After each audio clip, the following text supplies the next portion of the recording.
So, welcome again, everybody, to today's webinar, which is Good Housekeeping Using Reports in Talis Aspire to Tidy Your Reading Lists.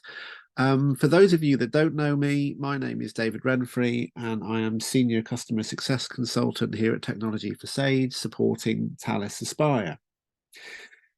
So, to give you a bit of background about why we're running this webinar, why are we running this now?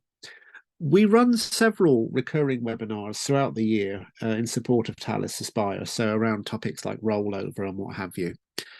This is the first time that we've really taken a deep dive into the area of reports. And in terms of, why now, why are we offering it this year? Again, I'll just give you a bit of background. So over the last couple of months, I've been doing a series of training sessions with a couple of universities who are long-standing users of Talis Aspire.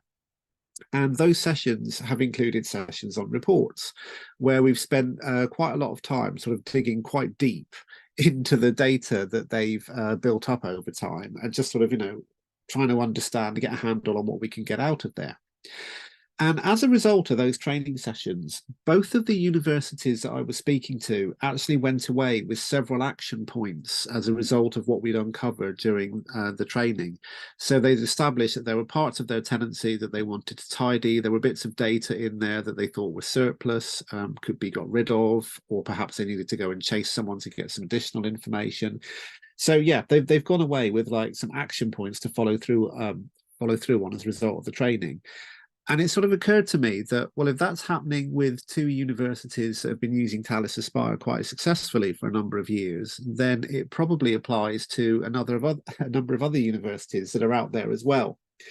So that's really sort of the rationale for today's webinar. And when I was beginning to put together slides for this a couple of days ago, I was sort of thinking, how do I go about framing this?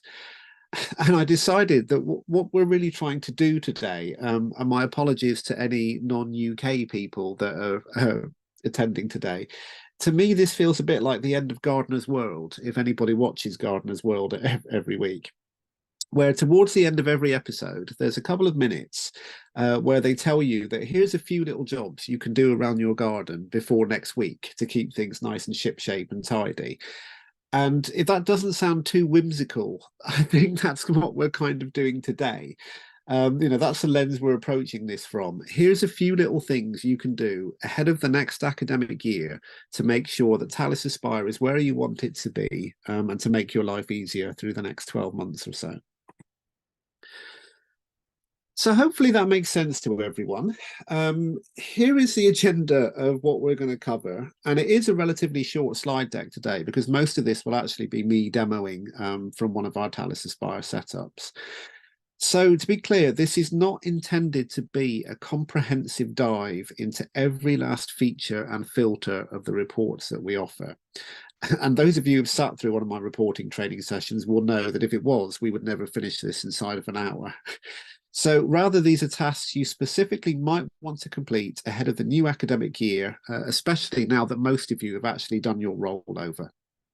So we're not looking to showcase any new features today. And it may be that some of you are doing some of the things I'm going to be covering already, but hopefully we'll give you some things to take away as a result of this session, to go away and think about, and maybe, create your own action points within your teams. It will also mean that if you sort of follow some of the steps that we'll be covering today, it does actually mean that some of the other reporting you might be doing throughout the course of the year, for example, your list coverage, is actually going to be more accurate. So remember also that when we're digging into reports, the reports that we have within Talis Aspire are using live data. So if you run a report that you go away and make 3 or 4 edits, you will very quickly see the results of your work in the report just by running it again. So what are we going to be looking at today? We will be looking at the all list items report and seeing how that may be able to help you with your ordering process at this time of year. We will look at how it can help you identify links that might need fixing or updating, and how it can help you identify any digitizations that might still need attention as teaching approaches. We'll be taking a dig into the all lists report And we'll be looking at identifying lists without owners, lists that may need some attention with regards to their publication status, lists that may need some action to attach them to the hierarchy.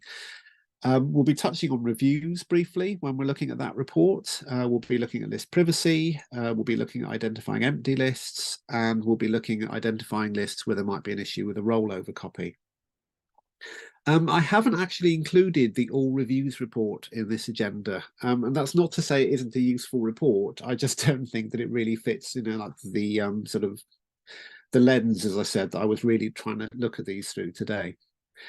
We'll be looking at the all user profiles report and how you can use that to tidy up some of the redundant profiles that you might have in your Talis Aspire setup. We'll be looking at the hierarchy snapshot. Because we know that a lot of you, if you haven't already updated your hierarchy, you're probably doing it over the next few weeks. And so we're looking at how that report can sort of help you with that process. And we'll take a brief look at the list copy actions report as well, which will help you identify any duplicate lists you might have or any digitizations that might need attention. So that's what we're looking to cover. And as I said, it is really a very short slide deck. I'm going to come away from it at this point and go into one of our demo tenancies. If you have any questions, do just pop them into the chat as I'm going, or we should have time to answer a few of them at the end as well. So the first thing we are going to look at, if I just log myself in here, this is Broadminster. This is one of our demo Talis Aspire tenancies, which I'm sure many of you will have seen before. You'll understand why we've chosen to use one of our internal tenancies today rather than put a live customer's data in front of a wider audience. So this is where we'll be doing our demos from.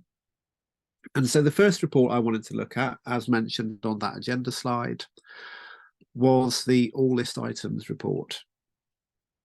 So I've no doubt that many of you on this webinar are very familiar with this report already. You'll know that it's very versatile. You can use it for any number of purposes, and we won't be looking at all of them today. We will be looking specifically at the things you might want to consider when tidying ahead of the new academic year.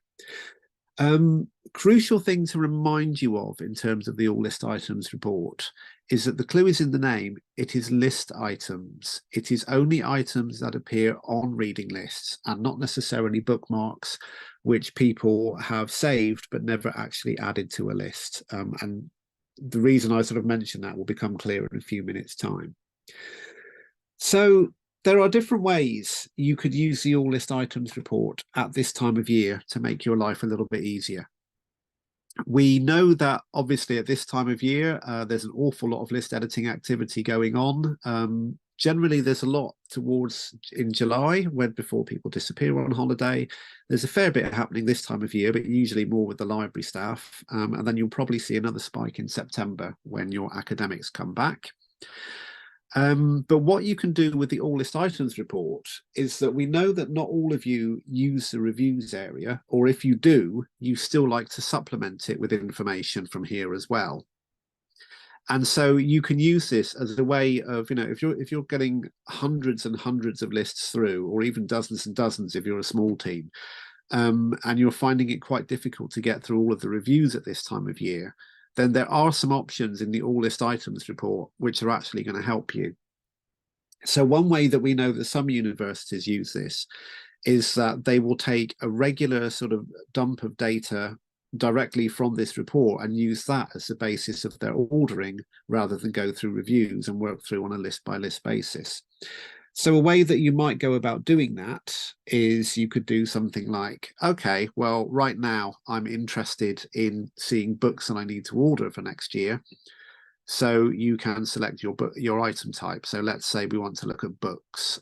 Currently, we have 52,000 items in our demo tenancy. If I click on Apply Filters, that's going to get us down to just shy of 40,000. Now, the exact filters that you use are probably going to vary depending on what your acquisitions policy is. And obviously, I probably can't cater for every scenario for all the people that are on this webinar. But some of the things you might want to consider are things like, is this item available in the library catalogue? So we've already established we're interested in books. Are these books that we're looking at in the library catalogue? I've selected no. So now if I click on filters, we're down to just under 3,000. Now, obviously, if you're approaching this with an acquisitions hat on, you might have a policy within your institution about how you order items. So you might also choose importance as a filter, or you may not, depending on your local policy. In this case, I'm going to say what I'm really interested in are items that are marked as essential, because perhaps my library has a policy that we buy all items that are marked as essential. So I could use that as a filter. Click on Apply Filters down here.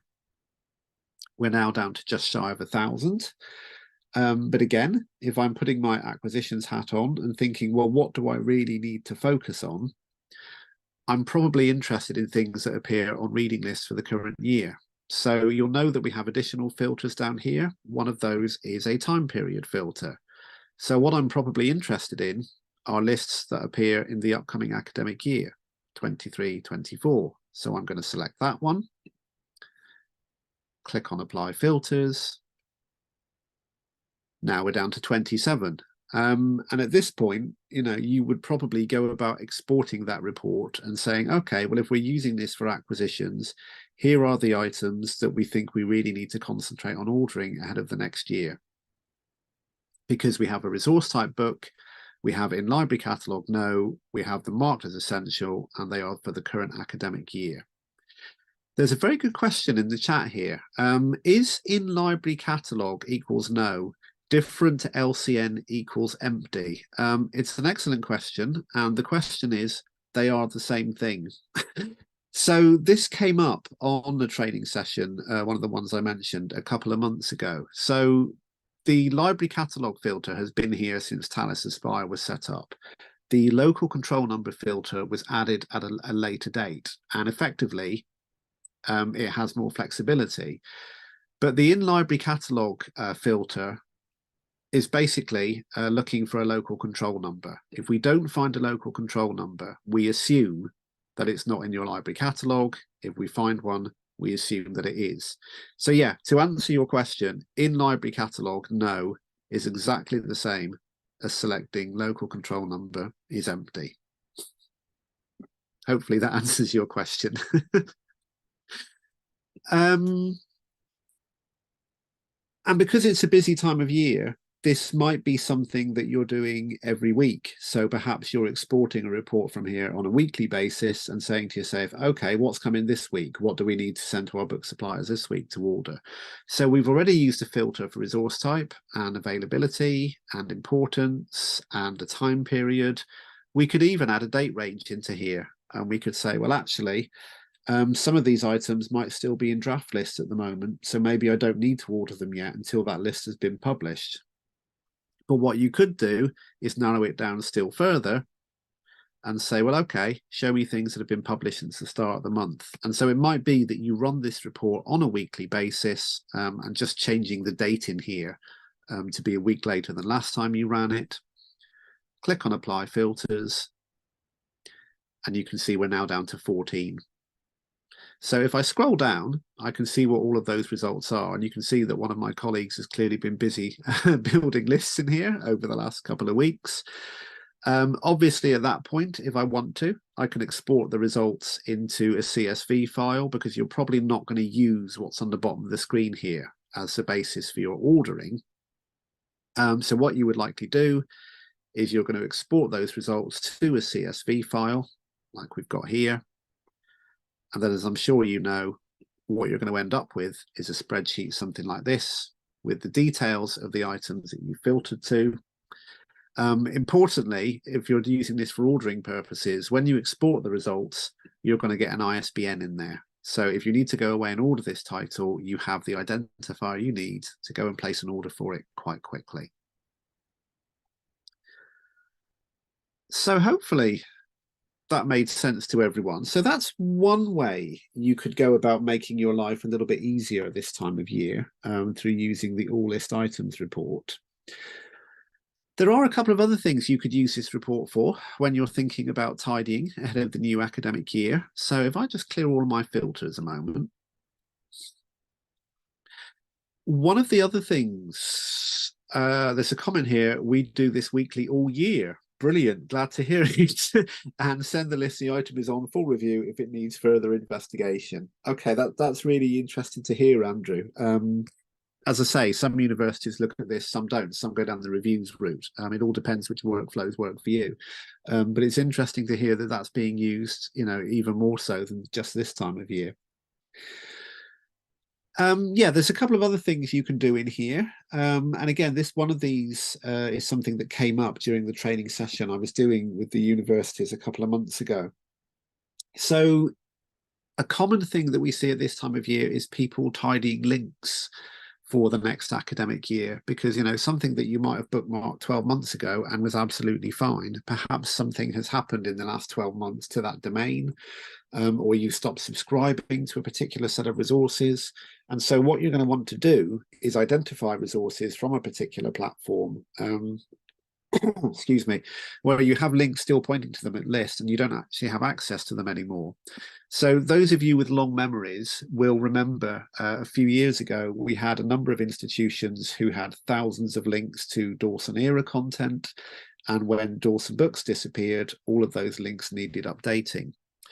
We had a further example of it at the start of the last academic year when ProQuest removed the redirects that were in place for My iLibrary links. So any of you that have My iLibrary links in your tenancy needed to go away and update them. And actually, those sort of use cases are why we added this URL prefix filter a few years ago. So to show you how this would help, if there is a particular platform you're aware of that is no longer available or that you're no longer subscribing to, you can actually search for particular URLs that contain a string that would be contained in those. So yeah, we mentioned Dawson era. If I just put Dawson era into that URL prefix filter and click on apply filters, you can see that we haven't fixed our Talis Aspire test setup in a while because we still have an awful lot of Dawson era links available in our test lists. But again, you can make this a bit better for yourselves. If you're looking to fix links for the next year, again, you're probably really only interested in the upcoming time period. If you've got Dawson era links from 2015, it probably doesn't matter. So again, we can use the time period filter, 23, 24, click on apply filters. And now we're down to 24 links that we think will be of interest. Again, you might want to take this a stage further, depending on how sort of exact you want to be about this. You might want to say, well, actually, some of these lists haven't been published yet. How many of those Dawson era links that I've identified still exist are still out there? So you could choose published lists only. So what we're now doing is looking for Dawson era links that appear on lists from 23, 24 that are published. And in this case, we've got no results. So we might decide at that point, okay, well, there's nothing we need to worry about. But if we did have some results, export the report, you will have links to all of the affected items and you can go away and make edits to them. It is also worth saying, the reason I mentioned at the start that the all list items report only refers to items on lists, we have had examples where people have gone away and fixed a load of links. So it might be Dawson era or it might be iLibrary. And then when they come into the system 6 months later and run a report, they discover that a few of them have crept back in. And the reason that happens is not because you didn't fix them correctly the first time round. It's that if you've got teaching staff who bookmarked an item maybe 3 or 4 years ago and the Dawson era URL is still there within the bookmark they created, then it is possible that you get a few things. And actually, as I'm explaining this, I can see that someone has mentioned it in the chat. It is possible that a few of them creep back in. So even if you have done an exercise like this with Dawson era or My iLibrary or any other platform that you've previously subscribed to, and you've gone away and done a fix, it is still worth coming in maybe 6 months later and just running that report again and just seeing if there are a handful more that might need tidying. And I can see from the chat that a couple of you have already established that that's something you need to do on a semi-regular basis. Hazel, I can see your comment about bookmarking reporting. Raise it in the new ideas forum, which I'll be mentioning at the end. The other thing I was going to mention with the all list items report, and again, thinking about tidying for the new academic year, let me just clear my filters. I also mentioned digitizations. So one of the things you can use the all list items report for is to identify bookmarks which are linked to a digitization. So one way you might want to go about that, I mean, there are many ways because you can see the filter has different options. What you could do is say, well, show me list items where the digitization area is not empty, i.e. it is a digitization.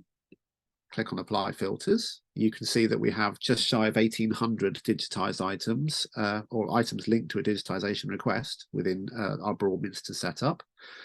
Again, if we're thinking about the next academic year, we're probably going to want to say 23-24 because we're only interested in scans which are going to be useful for students over the next 12 months. So now we're down to 21. But then what you might want to do is say, well, okay, hopefully some of these scans are live already, but you might have some scans which are currently still sitting as referred or have been rejected or have been withdrawn or expired. Basically, any sort of status where the scan is not currently available to the student. So we could select those. We could click on apply filters. And you can see we've got 20 scans which may be of interest to us because they are linked to a reading list item, but currently there is no scan available to the student to click through to from the list.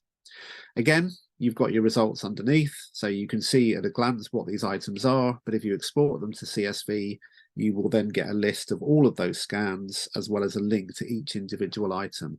And then it might be that you need to go away and have a conversation with whoever is looking after your digitizations and establishing either, yes, it needs to be set live, it's in the process of being scanned and added to the system and what have you, or it might be that you need to go back to the lecturer who has requested it and explain, no, this isn't going to be available for this year. Do you want to add a different bookmark or request a different scan?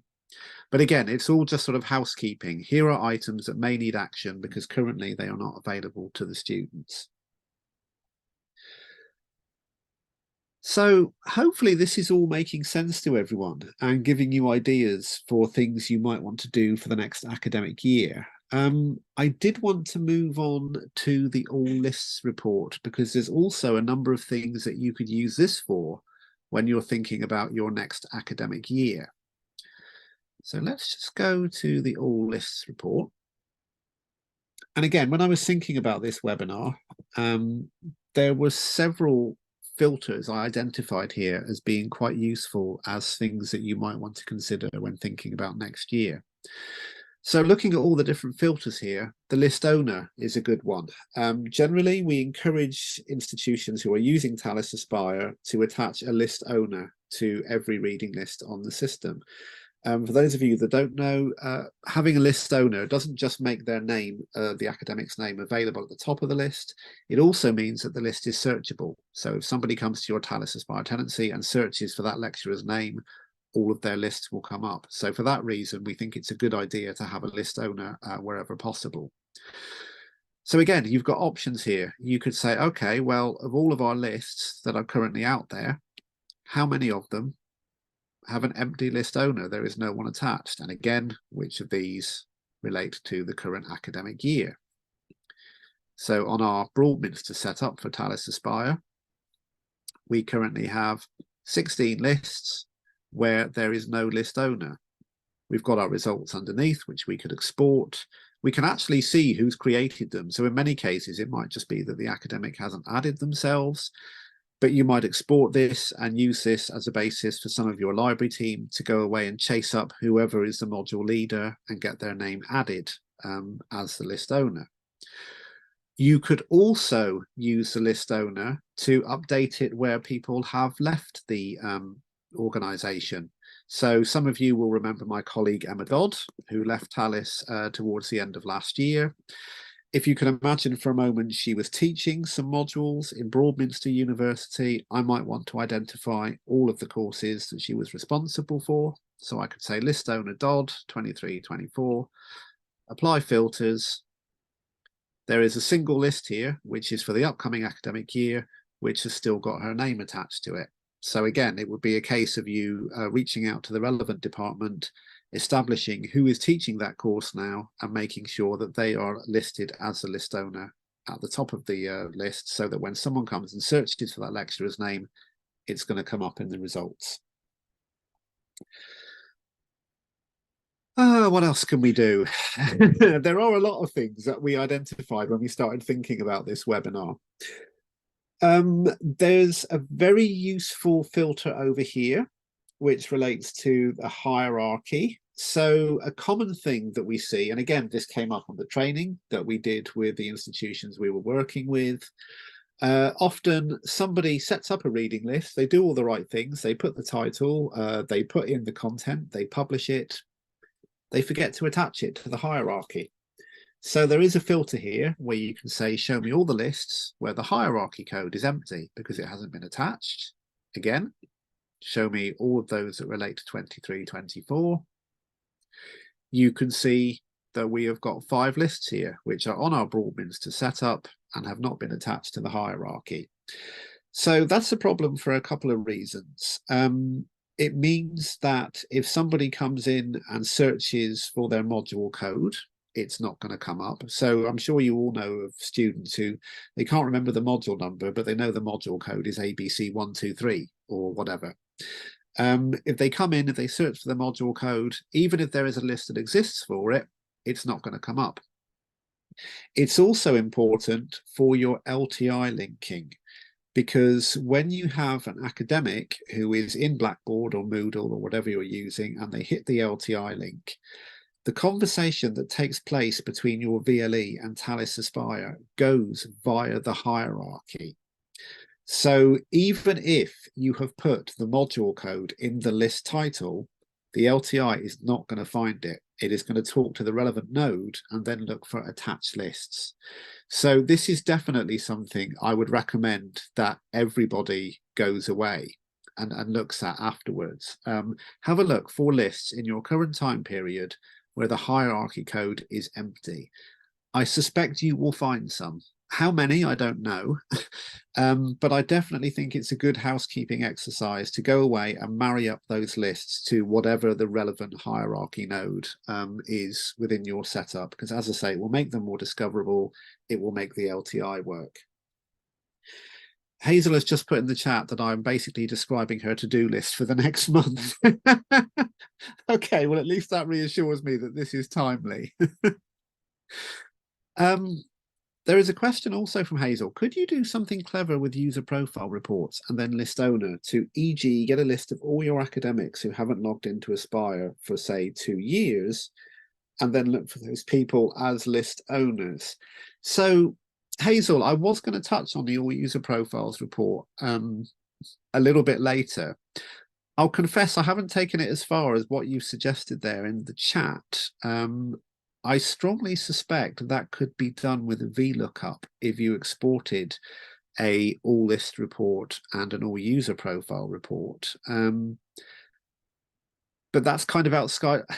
I'm not going to attempt to try and do that here and now in the live, but I suspect that is doable. And if you raised a support ticket, we could probably sort of answer it in more detail. But yeah, it's a perfectly good question. So yeah, something I would definitely recommend you do. Look for lists where the hierarchy code is empty. You will probably find that you have perfectly good reading lists sitting there which aren't easily discoverable. Other things you can do, if I just clear my filters again, you can look for lists that haven't been reviewed. So again, most of the things I'm recommending here start with you choosing the time period that you're interested in for the coming academic year. But then of those, you could say, okay, show me the ones that haven't been reviewed. Click on apply filters. We've got 14. Of those, you might want to take it a little bit further. Okay, which of the published lists haven't been reviewed? You know, if it's still in draft, maybe that doesn't matter yet. And we're down to 8. So yeah, published lists from the current academic time period which haven't been reviewed. If you've got forced review switched on, maybe that isn't so important because they're coming through anyway. But if you're one of those universities that uses the review and publish workflow where you give your academics the choice whether or not to request a review, This is like your backstop, if you like. This is your way of identifying lists that may have slipped through the net where the academic has added a few things and not thought to tell you about it. And at that point, of course, you could go and check those lists. You could send them through for review yourselves manually if you wanted to. But yeah, this is your way of identifying lists that may not necessarily have been checked by the library, but are visible to the students. A couple of other things I was going to highlight on the all lists report, and again, I'll clear my filters. List privacy has become more of a thing in the last couple of years. So as you'll know, a Talis Aspire can be set to be either public, which means that anyone can find your tenancy and have a look at the list, although obviously they can't follow any authenticated links. You can also set your tenancy to private, and that basically means that unless you can log into your IDP, no one can see it, and it hides it from search engines. In recent years, we've seen more universities switching their tenancies to private, and that is if they are using advanced MIS. We recommend that you do set your tenancy to private because it forces a login from a user, and then you can collect more data on your users. But even if you've got a default setting for your Talis Aspire setup, you still have the ability to make individual lists private or public, depending on your needs. So we know that some institutions that have private lists, they choose to set some of their lists public because they want to use them as marketing tools, or if they want to sort of give next year's students a sense of what they should be reading before they arrive. So what you can do with the privacy filter is just check that, you know, okay, maybe we've got some lists set to private. Should they be private? You know, this is your chance to review. You know, maybe these are things that actually need archiving now because they were done a while ago. Or vice versa. You might want to check which of your lists are public. And again, click on Apply Filters. It will show you. The reason you might want to do that is that, as you might know, the list privacy permission, well, it's controlled by a permission. So you can decide who actually has the ability to set lists to be public or private. And it may be that you've got a lecturer who, for whatever reason, has chosen to make their list public or make their list private. I don't know if that fits in with your institutional guidelines. But again, this is your way of checking up. You know, what are my users doing? Are the lists that should be public, public? Are the lists that should be private, private? There's a question, how do you know whether your tenancy is public or private? I mean, you can ask us and we'll tell you. The short answer is try searching for it in an incognito window in Google Chrome. You know, so literally just search the name of your institution and Talis Aspire. If it comes up, it must be public, and if it doesn't, it must be private.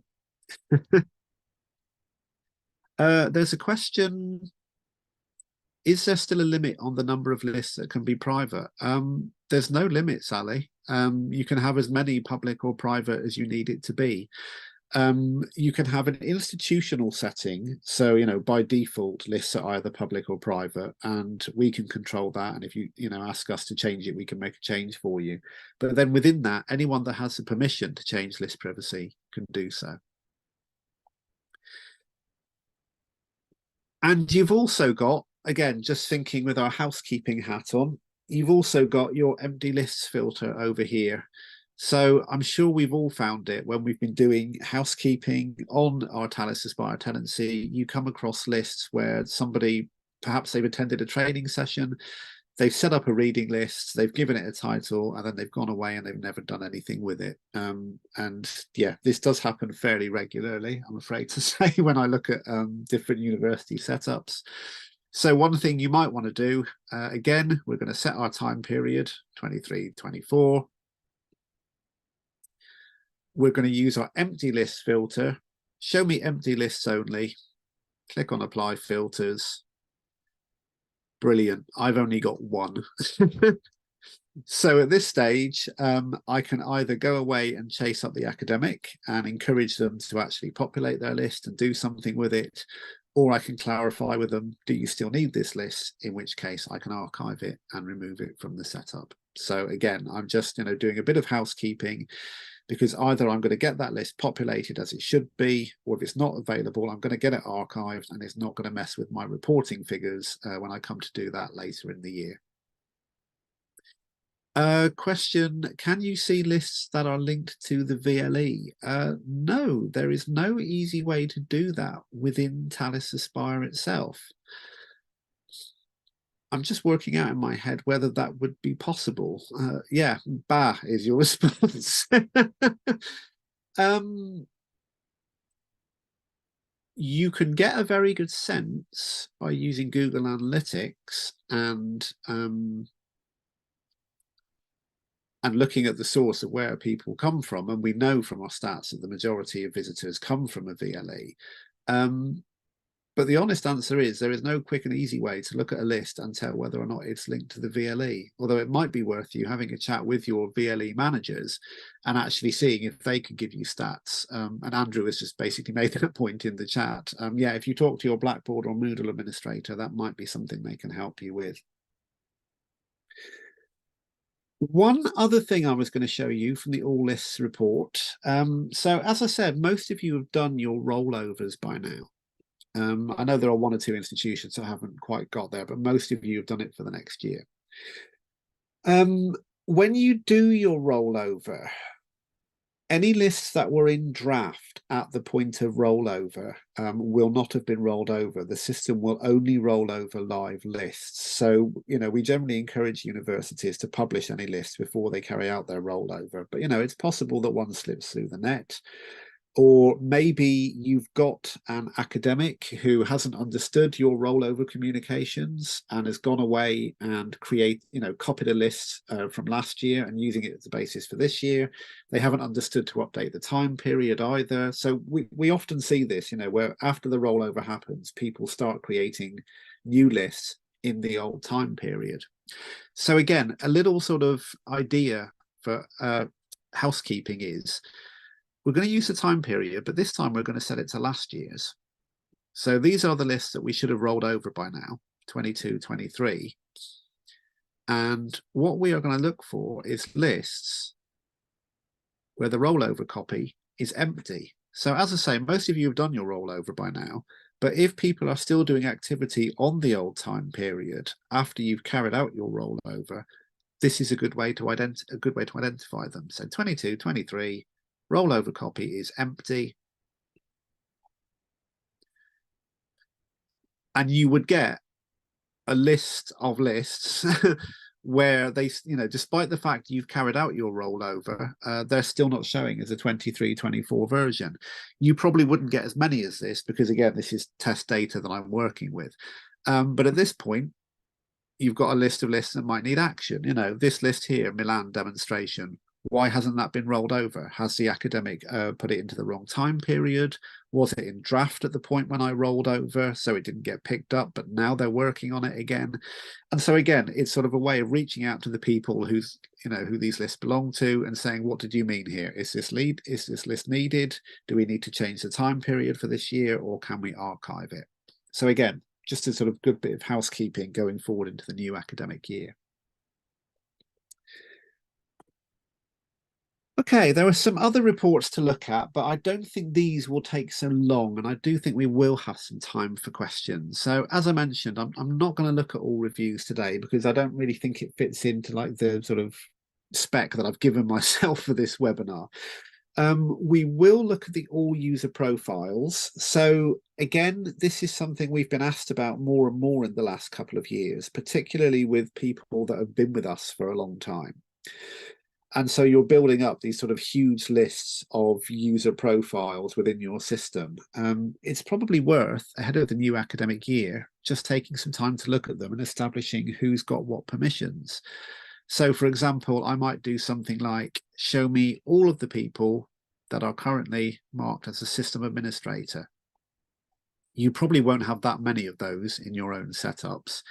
It might be that when you start looking through the list, you realize that actually some of these people have left. So I can tell you that this guy, Camille here, Camille used to work for us as one of our developers. She has left us this year. She is still marked as a system administrator. at the moment. So it might be a task for you to go into these users, to find their roles and revoke them.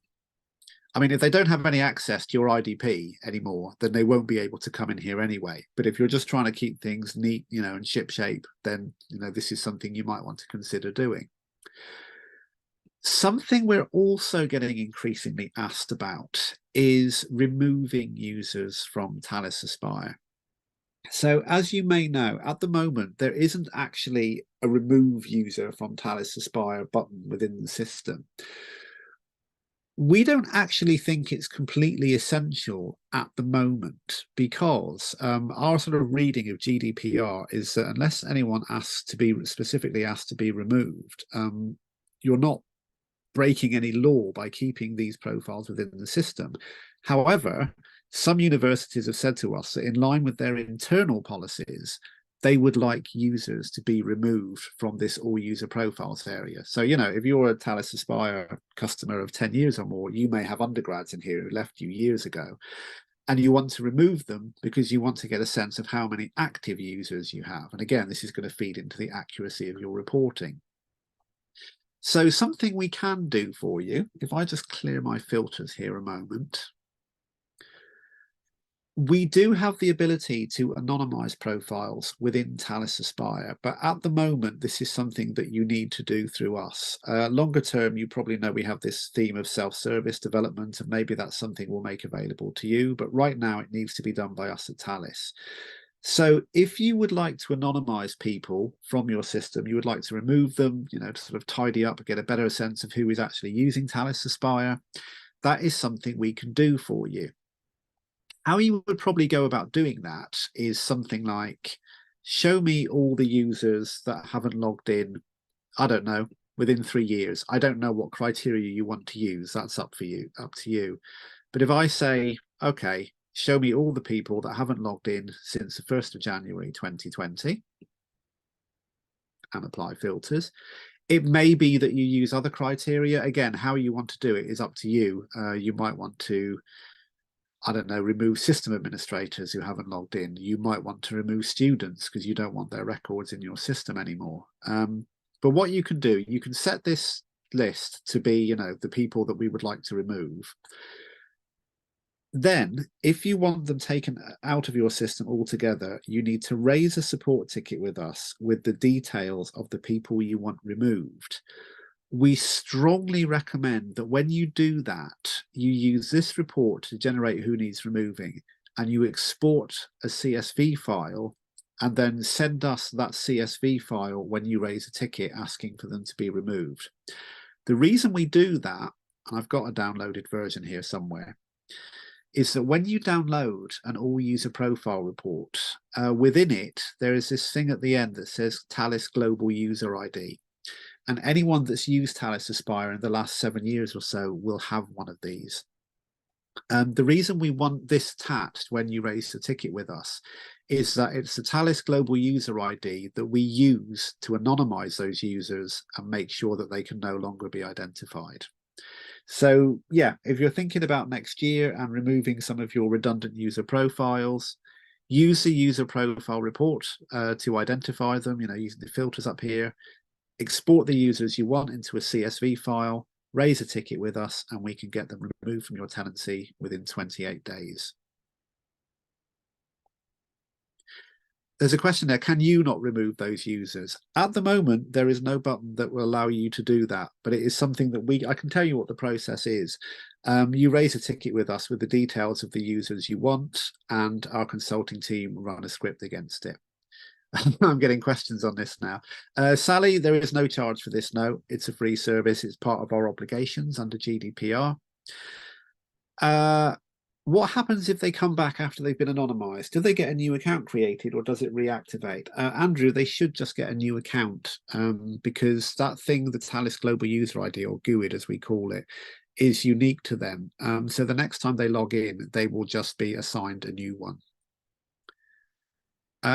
Can Talis delete users rather than anonymizing them? I can see our tech team pulling their hair out over this one. It's a perfectly good question. By anonymizing them, there is nothing in there to identify that user. They will no longer appear in this. So effectively, they will be gone. You won't see a load of blank names here. What may change, and we've seen a couple of examples of this, if you anonymize, say, someone who is a list owner, so it was an academic, when someone goes to the list where their name was attached at the top, that space will be blank. But there is nothing in there to identify them.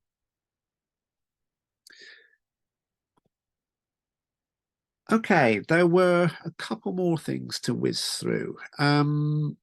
We also have the hierarchy snapshot report. And as I mentioned at the start, some of you will have already updated your hierarchy for next year. Some of you will be in the process of doing it or expecting to do it over the next few weeks. So the hierarchy snapshot report is a very good way of seeing where your hierarchy is at, basically, and what work you may need to do in terms of putting together a file to update it via an upload. I am not going to go into the process of uploading and formatting the hierarchy file in this session because we do have other support materials around that. You'll also understand that I'll have to keep my examples here very general because I have no knowledge of how your hierarchies are structured within your institutions. So there's a question from Hazel. If you'd anonymized a profile and that person had been a list owner, would they then show up in all lists under list owner is empty? It would just be blank, Hazel. So there's no one attached to it. So some ways that you might want to do some prep for your hierarchy upload. It might be that you want to get a sense of all of the modules in a particular school. You can do that by using the Browse Hierarchy button from the Talis Aspire homepage, but it does require a lot of clicking, and sometimes if you have that information in a report, it's easier to work through. So you might use this report to do something like show me all of the modules that belong. So we're looking at the parent code filter here now. So you'll know the hierarchy is structured. Show me all the modules that have a parent code, i.e. sit under. And in our example, we've got this GG school. So what I'd be doing is showing me all the modules that we currently have that sit underneath this school. And then when you've got your file from your registry team or your VLE team or whoever is providing you with your hierarchy information, you can compare what they've given you for this year with what you've currently got in the system. That's going to help you identify which of these items do we need to remove, which modules do we need to add to the hierarchy. What you can also use the hierarchy snapshot for, and again, if I just clear my filters, you can look for, it might be modules or it might be schools or whatever, where the parent code is empty. And again, when we did some training sessions, we found a few of these, and it may be that you've got some in your institution as well. So if I just click on apply filters, what that means is we've got 3 results here. There are 3 modules that have been set up within our Broadminster setup. There is a module, it's discoverable by the LTI. However, it's not actually linked to its parent school or parent faculty or however you structure your hierarchy. So again, when you're thinking about your reporting, these are going to be sort of inaccurate for you. So what you would probably do at this stage, you would say, okay, these modules are sitting within Talis Aspire. However, they need to be plugged into the School of Art or the School of Business or whatever it needs to be. So again, that's going to help you with your reporting as you go forward, because everything is going to be nice and shipshape. And as you know, a lot of reports in Talis Aspire are driven by the hierarchy.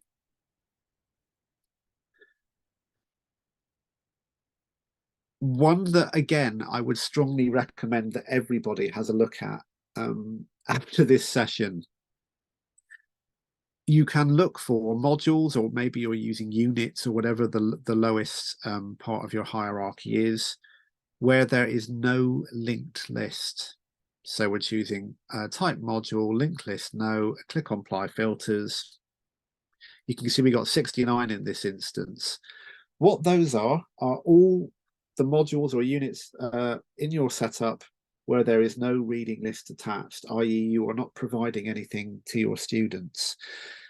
Now, what's come out of discussions with universities where we've uncovered this is that it doesn't necessarily mean that the academic hasn't provided you with a list. It might be that actually that module is no longer running and should have been removed from the hierarchy. It may be that you need to chase the academic and say, can I have a reading list for this module, please?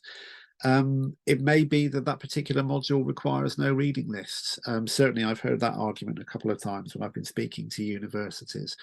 But yeah, I definitely think, if you're looking to set your librarians on your teaching staff and say, why haven't we got reading lists yet for your courses yet? This is a good place to start. Look for modules where there's no linked reading list. These are courses that we think are running, but there is currently no list for them. Before you do that, though, if you remember a few minutes ago, we looked on the all reviews report and we looked for lists that didn't have a parent code. I would suggest that you do that first, because it might be that actually some of these modules do have a list, they just haven't been plugged in correctly. So I think my sort of my top tip, if you like, would be, first of all, use all reviews to look for lists that aren't plugged into the hierarchy. Go away and plug them in, and then come into here, look for modules where there's no linked list, and that should then be an accurate reflection of courses where you don't currently have any content for your students. Okay, the final one I'm going to get to, and we'll do this quite briefly, is list copy actions. We usually recommend that universities use this report before they do their rollover, but you can use it to do tidying afterwards as well. For those who don't know, the list copy actions report is literally just a report that shows you where and when a list has been copied. Obviously, there are very good reasons sometimes why you might want to copy a list. So, maybe you've got a particular list for a course. That course is being delivered slightly differently for another group of students and requires a slightly different list. So you would copy the existing one as your basis. So, that's perfectly sensible use of the functionality. Where copying lists can cause you problems is around rollover. So again, maybe you've got an academic who doesn't understand you're going to be rolling over the list next week. They want to make a start on their editing. They copy their existing list, they put it into the new time period. When you then do your rollover and roll over their existing list, you've now got two competing versions of that list in your 23-24 time period. So one of them needs to be archived or deleted or whatever. So what this report will allow you to do is just identify, let's see, we start with original time period. So from 22-23, which lists have been copied into 23-24? That's in our copy time period. And what we're going to do is exclude rollover copies. So we're specifically looking at where somebody has hit the copy list button. Click on apply filters, and you see we've got one result. So this would be quite good. There is one list here where I would now reach out to whoever has copied this list over and say, do you understand that we have rolled the lists over? Which version would you like us to use going forwards? The other reason this report can be useful is if you're using Talis Aspire copyright clearance, so you're using our digitization product, there is a chain that goes on under the scenes when you raise a digitization. So you have a reading list, you raise a request from it, you roll the list over, then you roll the digitization over, and it will automatically link to the new list. If you have a list with several digitizations on it, somebody copies it into the new time period rather than follows the rollover process, it breaks that digitization chain. So basically those items have to be requested again. So again, when you're looking at this report, we're identifying lists that haven't been copied via the rollover route and that may also have digitizations on them as well. So we may need to take action on those. We haven't got as much time left for questions as I expected, but hopefully that made sense to people and was timely, given that you'll shortly be going into the new academic year. Does anyone have any questions on what we've covered there? We've got about 5 minutes or so. You can just drop them into the chat.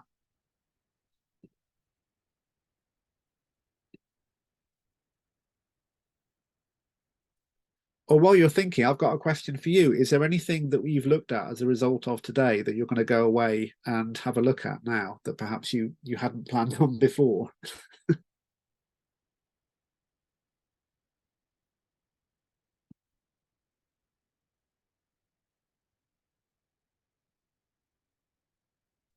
Somebody needs to do a purge of Dawsonera. We have old hierarchy still, so might need to investigate that sometime. Okay. Okay, there's a couple more things I'll say and then we'll wrap up. Number one, as always, because we've recorded this, we'll be sending out a link to the recording in the next couple of days or so once we've turned it into a support article. One of the things I thought I would do, I imagine you've all been taking notes as we've been going, but one of the things I thought we would do, if you use advanced MIS, and I know that not all of you do, one of the things we do on our support site for advanced MIS is provide some recipes. So, here are some queries you can try to identify certain things. One of the things I thought I would do is that when we put the support article up, I'll basically do some recipes for the reports as well. So, if this is what you're looking to investigate, then here's the report and filters you need, that kind of thing. Obviously, I can't cover every last scenario because you all have different workflows, but I think we can give you some basics to start with. And the other thing I was going to mention, just while I've got a captive audience, you might have seen the service announcement that went out a few weeks ago about our new ideas portal. It's just a chance to remind you of it, really. So it's now up and live. This is where we are now encouraging people to suggest new features that they would like to see in Talis Aspire. We've begun to see traffic in there already, but if you haven't already had a look at it, there is the link on screen right now. If you register with the site, you'll be able to raise ideas yourself, and you'll also be able to vote on ideas that other institutions have raised. And certainly a couple of the comments I've seen in the chat today tell me that maybe people will be going and raising ideas after this session, and that's absolutely fine. Okay, thank you all for your time. Thank you for the nice comments in the chat, and I'm sure we will all be speaking again soon. And enjoy the rest of your days, everyone. Okay, thank you, everyone.